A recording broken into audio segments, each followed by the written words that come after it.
Bună ziua! Astăzi vă face câteva exerciții din gimnastica stretching sau, în termen mai uzual, încălzirea înainte de efort.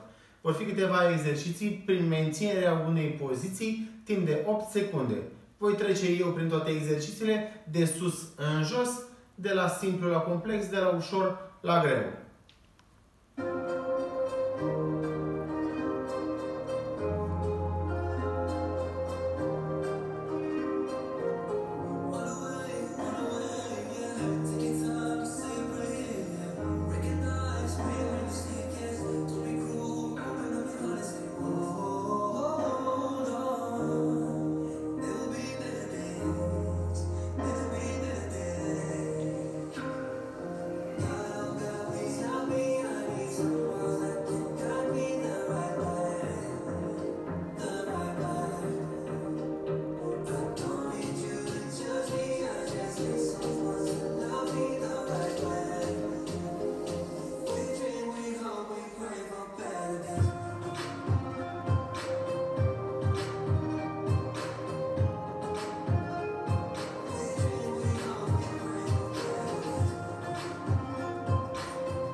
Acestea au fost exercițiile pentru ziua de astăzi.